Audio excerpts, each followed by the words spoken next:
Vector के series में अब हम पढ़ने जा रहे हैं कि वेक्टर को हम जोड़ते कैसे हैं। तो वेक्टर को जोड़ने के लिए सबसे पहले हम लोग क्या करते हैं, दो वेक्टरों को जोड़ना, दो वेक्टरों को जोड़ना।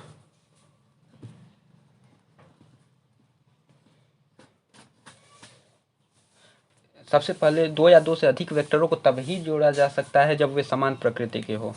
उदाहरण के लिए वेग एक वेक्टर है, तो वेग को सिर्फ वेग में ही जोड़ा जा सकता है। वेग को बल के साथ नहीं जोड़ा जा सकता। बल को बल के साथ ही जोड़ा जा सकता है, बल को वेग के साथ नहीं जोड़ा जा सकता।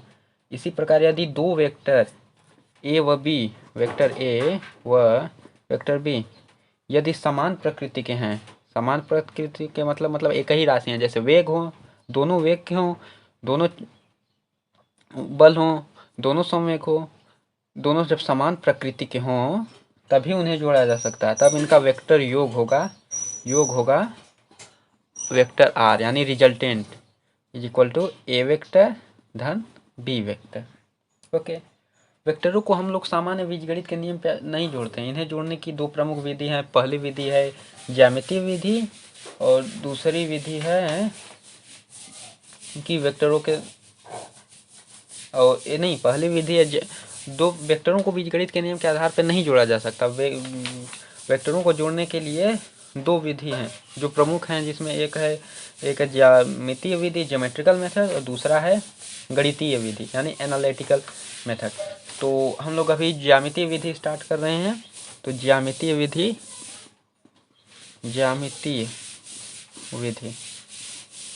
वही छोटा ही कि नहीं बड़ा ही कि मतलब, चलो कोई दिक्कत नहीं। ज्यामिति यानी ज्योमेट्रिकल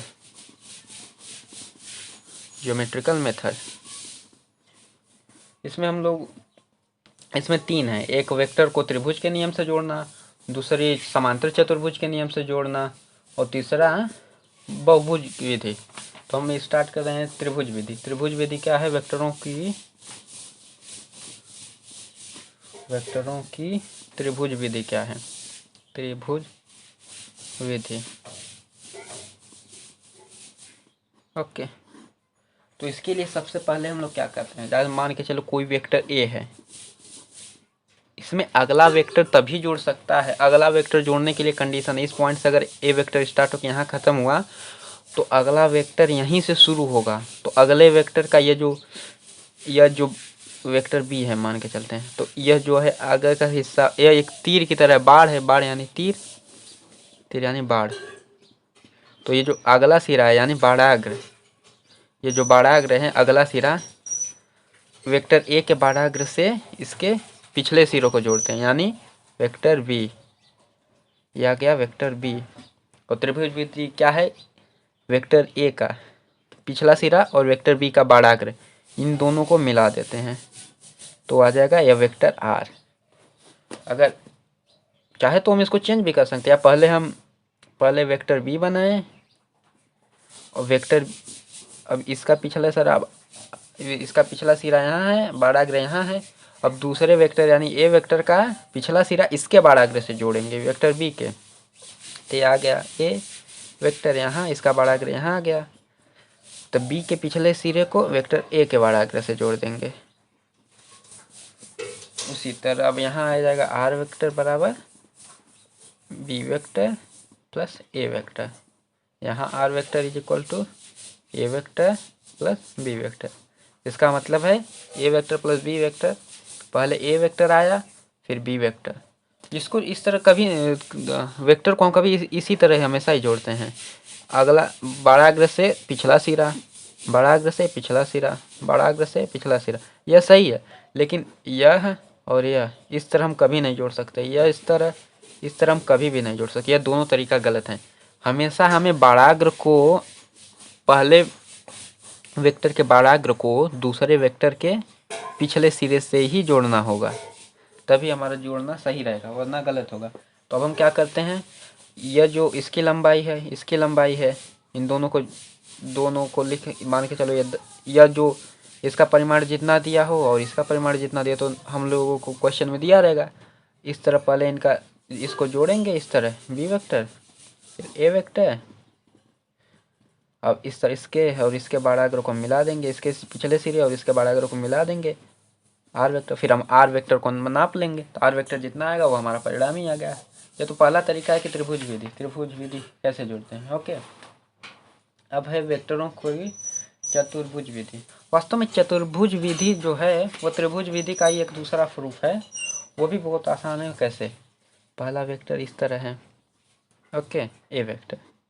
अब हम क्या करते हैं, इसको दूसरा वेक्टर बी है, बी वेक्टर हमारा क्या है, चतुर्भुज विधि, समांतर चतुर्भुज विधि, समांतर चतुर्भुज विधि। अब इस समांतर चतुर्भुज विधि में हम लोग क्या करते हैं कि ये जो दोनों का पिछला सिरा है दोनों को आपस में जोड़ देते हैं। तो क्या करेंगे, यहाँ आ जाएगा वेक्टर ए, इधर आ जाएगा हमारा वेक्टर बी, और वेक्टर सीधे जाएगा तो ये आ जाएगा वेक्टर बी।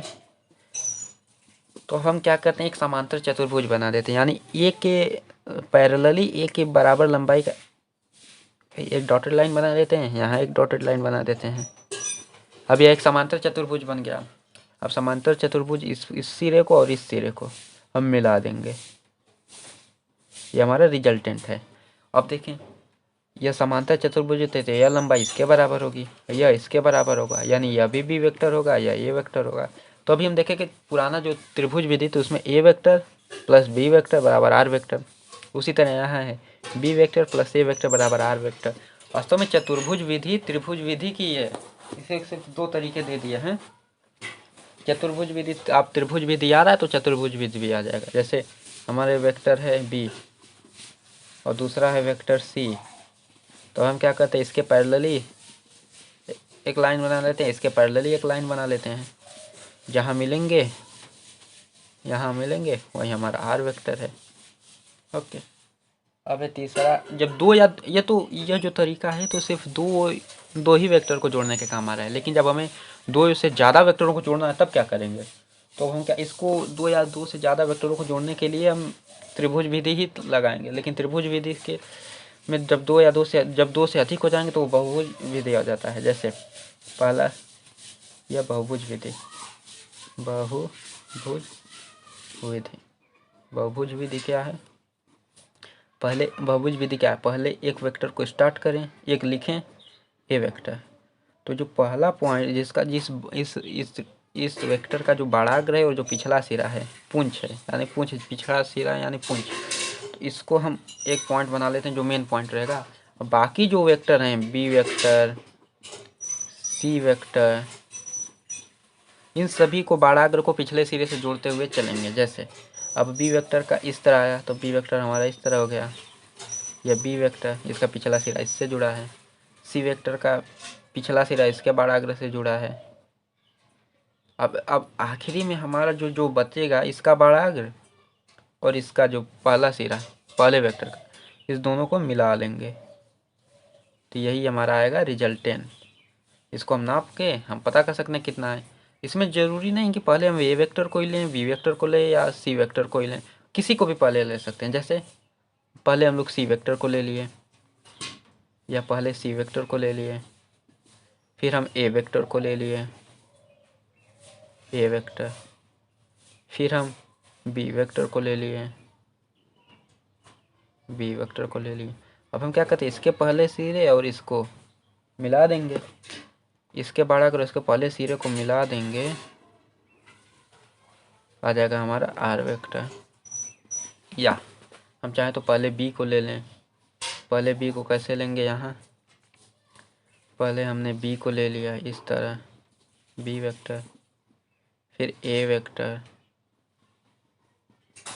फिर सी वेक्टर। अब हम क्या करेंगे, इसके पहले सिरे को इस सी वेक्टर से मिला देंगे, सी वेक्टर से मिला देंगे, तो यह आ जाएगा हमारा आर वेक्टर। इसके और इसके बीच की दूरी हम नाप लेंगे तो हमारा आर वेक्टर मिल जाएगा। यह तो है हम लोगों का यह वाला ज्यामितीय विधि।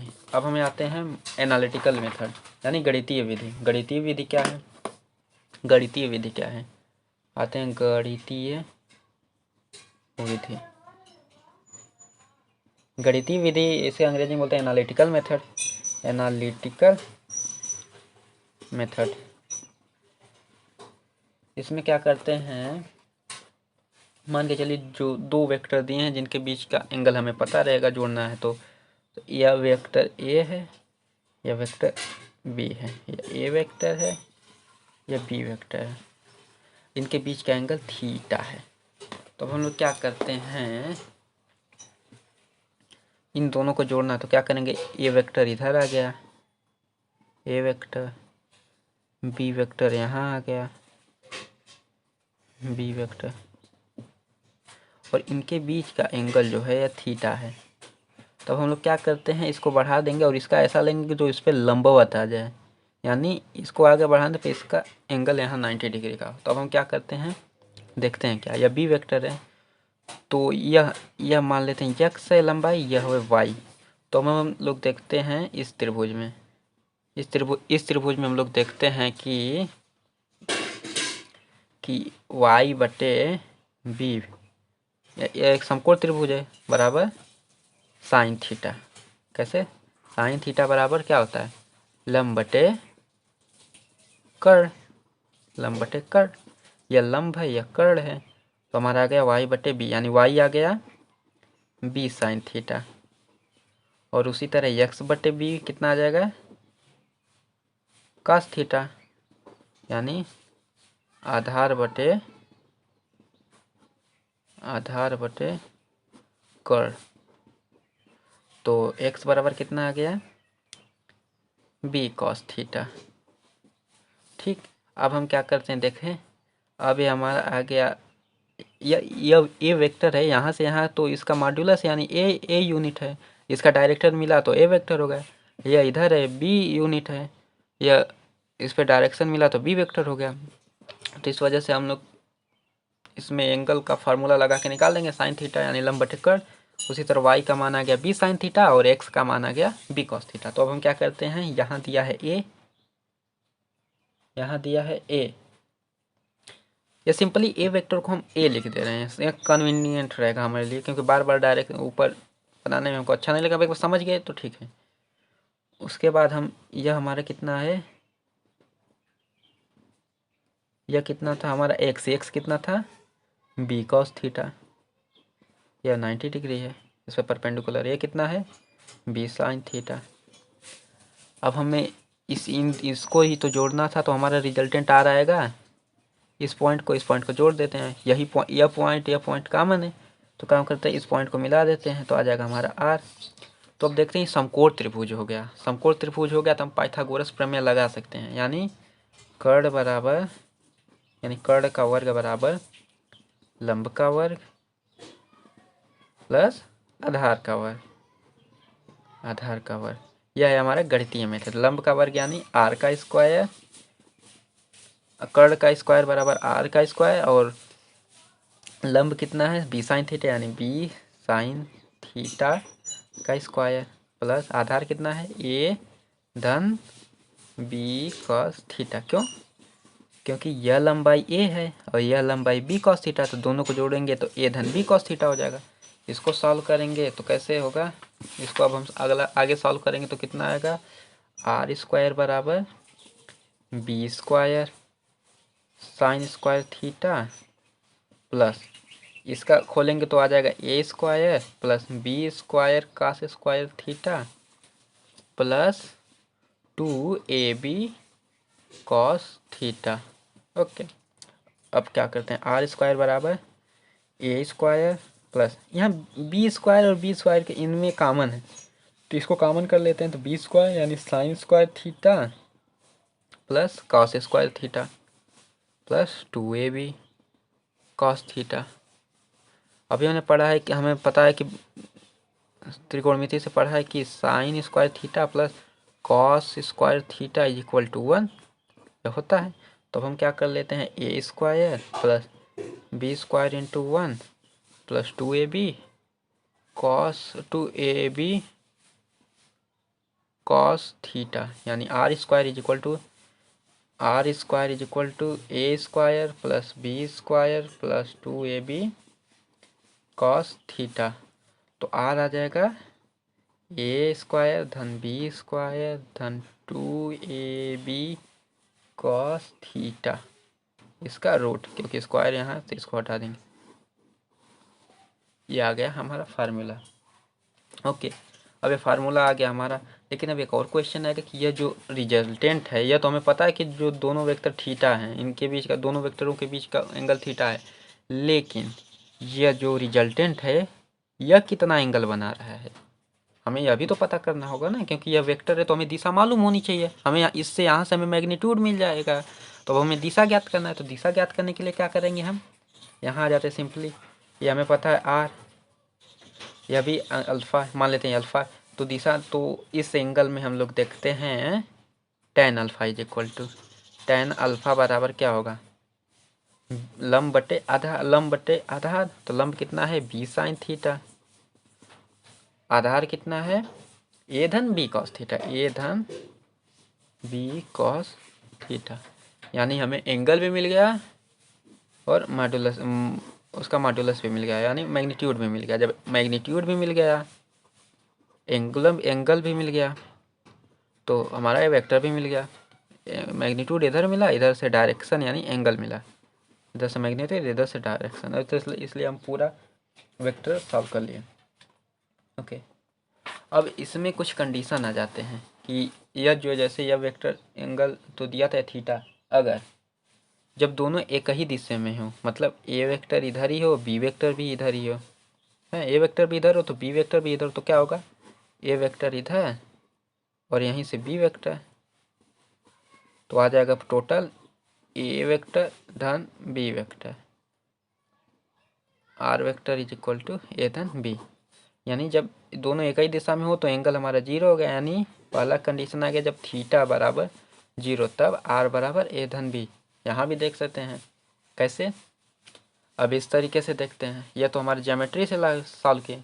अब इसको हम मैथमेटिकली मेथड से देखते हैं कि आर बराबर, यहाँ एंगल जीरो है तो क्या आ जाएगा, A square plus B square धन 2ab cos zero, cos zero degree, cos zero degree का मान होता है 1, तो आ जाएगा हमारा ए स्क्वायर धन बी स्क्वायर धन 2ab रूट में, तो यह आ जाएगा ए धन बी का होल स्क्वायर, ए धन बी का होल स्क्वायर की पावर रूट, तो आर बराबर ए धन बी। ये तो हमारा मैग्नीट्यूड मिल गया। अब डायरेक्शन देखना है, तो डायरेक्शन क्या आ जाएगा, टेन अल्फा बराबर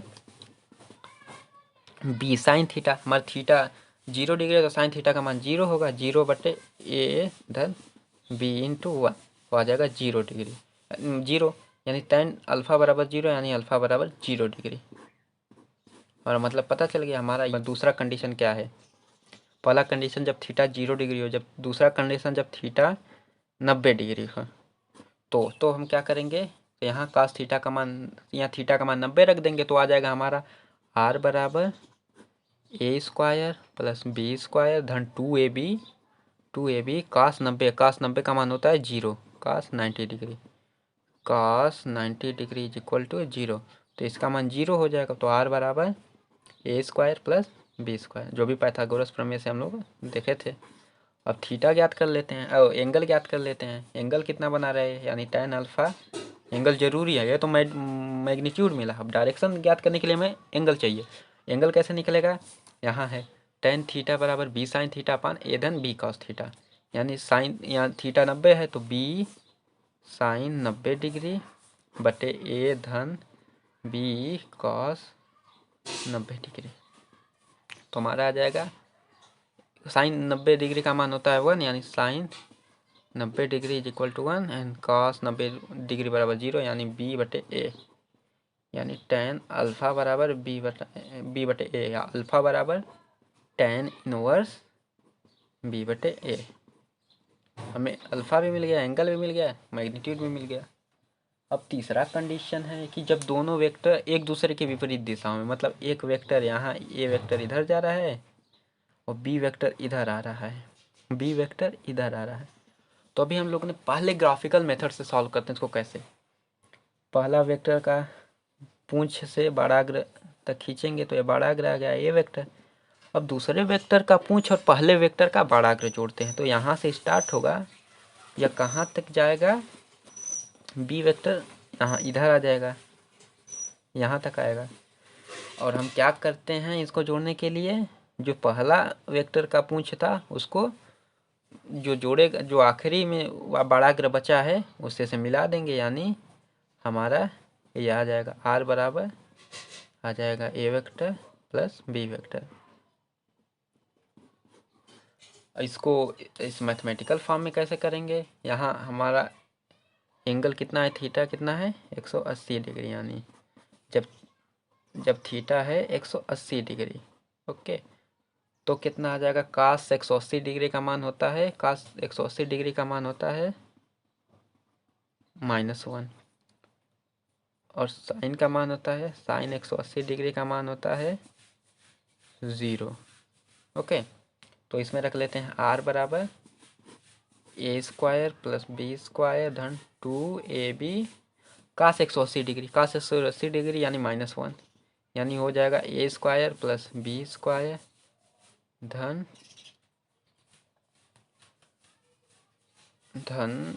2ab यानी -2ab हो जाएगा, माइनस का गुणा प्लस में करेंगे तो -2ab बराबर हो जाएगा a माइनस बी का होल स्क्वायर बराबर a माइनस बी, यानी पहले इतना ए वेक्टर यहाँ तक आया, फिर यहाँ से बी तक आया, तो बचा यह, यानी ए वेक्टर में से इस बी वेक्टर को घटा देंगे तो इतना पोर्शन हमें मिल जाएगा। अब हमें एंगल ज्ञात करना है, तो अल्फ़ा क्या आ जाएगा, अभी अल्फ़ा का मान यहाँ रख देंगे, अल्फ़ा का मान यहाँ से निकाल लेते हैं, अल्फ़ा बराबर 20 साइन थीटा, यानी 20 sine B into sine 180 degree is equal to 0, यानी 0, यानी alpha is equal to 0, alpha is equal to 0, यानी ये इनके बीच का जो एंगल है वो 0 डिग्री का है। ओके, अब वेक्टर का जोड़ना हम लोग सीख लिए हैं। अब अगले लेक्चर में हम लोग सीखेंगे कि वेक्टर को घटाते कैसे हैं और वेक्टर को रिजॉल्व कैसे करते हैं। मतलब एक वेक्टर, जैसे रिजॉल्व का मतलब क्या, हमने इस तरह दो वेक्टरों को जोड़ दिया, इस तरह ना, इस तरह दो परपेंडिकुलर वेक्टर को हमने जोड़ दिया एक वेक्टर में। तो अब हम सीखेंगे कि किसी एक वेक्टर को जो इस तरह डायरेक्शन में दिया हो, हम किसी दो परपेंडिकुलर लाइन बना सकते हैं इस तरह। अब इन्हीं दो परपेंडिकुलर लाइन में कैसे तोड़ते हैं यानी रिजॉल्व करते हैं, तो इसको भी हम लोग सीखेंगे अगले लेक्चर।